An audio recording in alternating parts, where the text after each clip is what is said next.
Here she goes again. Hide your face, hide your neck, duck your head, wear an NFL football helmet when you are playing in a game versus Djonai Carrington. Fresh off of clotheslining, a Kane and Undertaker clothesline from hell that she delivered to Sophie Cunningham, this girl is right back on the court, hitting people upside the head once again. This girl needs to be kicked out of the league. She's a menace to the league at this point, and it's unsafe for players to be out there. Djonai Carrington thought the return game would be a chance to silence the noise, but instead, something happened that appeared to leave her visibly shaken. As the crowd turned on her, and even chants calling for her ban echoed around the arena, the tension suddenly became impossible to ignore. But what triggered such a brutal reaction from her own fans? And why did Carrington break down when the chants got louder? Could there be more to this than what happened on the court? It only took 2 games for dirtbag Djonai Carrington to be back to her dirty tricks.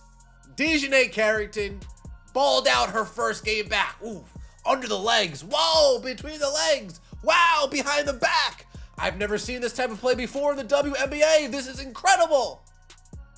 And then here we are, the very next game, and dirtbag Djonai back to poking. The most uncomfortable moments surrounding Djonai Carrington may have nothing to do with a basketball being thrown toward a rim, because after a controversial week that turned her name into one of the biggest talking points in the WNBA, the conversation around Carrington has gone far beyond the court. Djonai Carrington cannot avoid controversy. The dirtbag was back in the building tonight against the Golden State Valkyries, and once again she cannot keep her appendages to herself. Definition of appendages: her arms, her hands.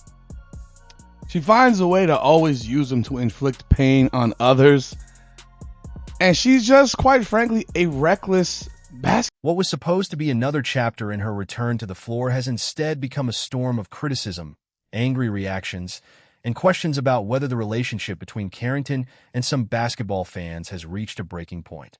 And if you have been following the chaos surrounding the Chicago Sky Star, you already know that this story did not begin with one game. This girl will not stop until she ends somebody's career. Djonai Carrington, once again, with another dirty foul in less than a week, in just a couple of days apart from each other. A couple of days apart from the Sophie Cunningham hard foul. You have Mrs. Eye Poke, Mrs. Flagrant Foul. I'm gonna grab your head, I'm gonna hit your head upside your head, knock you out the air. Mrs. I'm gonna pull your hair. Mrs. I'm gonna whack you on the back of your head. Mrs. Long nailed, sharp knobbed fingertips. Djonai Carrington strikes again. It began with an incident against the Indiana Fever that instantly became another chapter in one of the WNBA's most emotionally charged rivalries. On August 8th, Carrington and the Sky faced Indiana in a game that quickly became overshadowed by a physical confrontation involving Sophie Cunningham.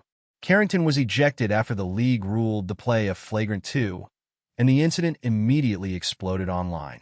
The controversy became even larger after Carrington posted the words "white privilege" following the game, turning what had already been a heated basketball argument into a much broader debate about race, sportsmanship, discipline, and how players are treated when emotions get out of control. At that point, Carrington was no longer simply being discussed as a basketball player who had committed a controversial foul. Her name had become part of a national argument.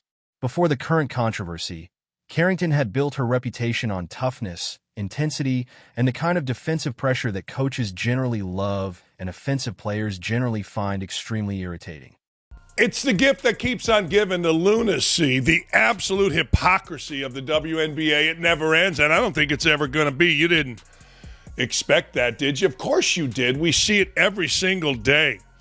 You know, Stephanie White showed us she is way in over her head without telling us that she's way in over her head. Actually, she told us she's way in over her head. We'll get to that in a minute. The latest disgrace was from Stephanie White, who, by the way, was booed last night. Then came the Caitlin Clark era. Suddenly, every physical play involving Carrington could become a social media event. The attention surrounding her became even more intense after the highly publicized 2024 incident involving Clark, when Carrington was accused of making contact with Clark's eye during a game. That moment stayed in the basketball conversation long after the final whistle, and Carrington increasingly became associated with one of the league's most polarizing storylines. But there is a difference between being criticized by opposing fans and feeling like the people watching you have completely turned against you. That distinction is important, because when a player walks into an arena, there is an expectation that the crowd may boo her if she is wearing the opposing jersey. But when criticism becomes personal, the atmosphere can feel completely different. Carrington returned in Chicago's 94-88 victory over Connecticut, providing the kind of defensive intensity that had become part of her identity. Ironically, Carrington's return to the court should have been a celebration, because after months of dealing with an injury and working her way back into basketball shape, she finally had another opportunity to remind everyone why she had earned her place in the WNBA. Ain't even Sophie Cunningham part 2. It'd be Sophie Cunningham, Skylar Diggins, Kate Martin, Sarah Ashley Barker, Jessica Shepard, part 97. Caitlin Clark, Eye Gouge, part 95. When it comes to Djonai Carrington, here she is on the floor being dirty once again. The girl cannot help herself at this point. She can't help it. Take a look at this. Okay, you swing at the ball, but then you hit her all in the face with your other hand, and then you put your hand. Then came the Caitlin Clark era. Suddenly, every physical play involving Carrington could become a social media event. The attention surrounding her became even more intense after the highly publicized 2024 incident involving Clark, when Carrington was accused of making contact with Clark's eye during a game. That moment stayed in the basketball conversation long after the final whistle, and Carrington increasingly became associated with one of the league's most polarizing storylines. But there is a difference between being criticized by opposing fans and feeling like the people watching you have completely turned against you. That distinction is important, because when a player walks into an arena, there is an expectation that the crowd may boo her if she is wearing the opposing jersey. But when criticism becomes personal, the atmosphere can feel completely different. Carrington returned in Chicago's 94-88 victory over Connecticut, providing the kind of defensive intensity that had become part of her identity. Ironically, Carrington's return to the court should have been a celebration, because after months of dealing with an injury and working her way back into basketball shape, she finally had another opportunity to remind everyone why she had earned her place in the WNBA. And I love how people say later the technical rescinded. That was the fastest rescinded technical I've ever seen. I said, "Oh, I went to ESPN." It was like an hour after. It was like technical, and then as soon as I was like technical rescinded right underneath, I was like, "Yeah, I think they got it right too." I don't think that there was any intention. I don't think she sought out the ref. I listen. I'm on her side on this one. It was fast. But again, that was the fastest. Let's take a record for that. Was that the fastest rescinded technical? No, 100%. As of August 10th, the WNBA had not announced a suspension, which allowed Carrington to suit up against the Seattle Storm, where she entered the game with 5:21 remaining in the first quarter.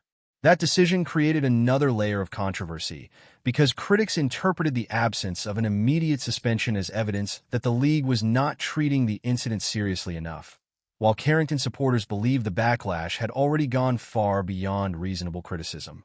Somewhere between those two positions was Carrington herself, trying to continue playing professional basketball while her name was being dragged through an internet courtroom where practically everyone seemed to have appointed themselves judge, jury, and commissioner.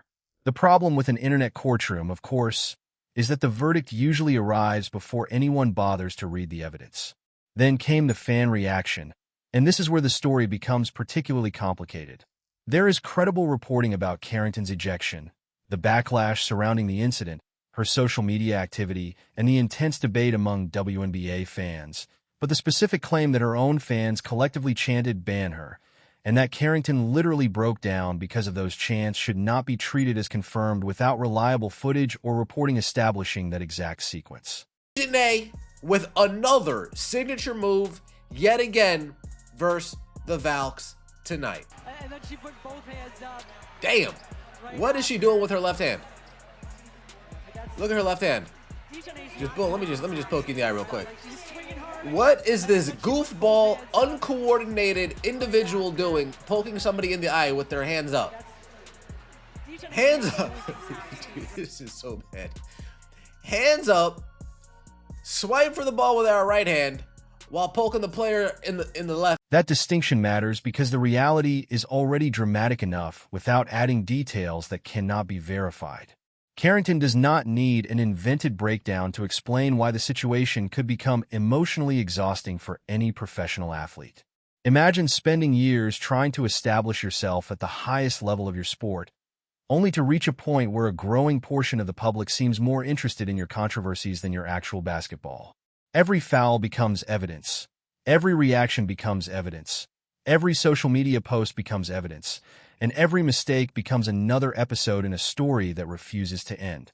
At some point, the player is no longer simply playing basketball. She has already built a professional career based on defensive intensity, physicality, competitiveness, and the willingness to do the uncomfortable work that does not always appear in a highlight reel. Her career has included recognition as one of the league's better defenders, and her move to Chicago in 2026 represented another important chapter after she signed with Hoops Plus WNBA.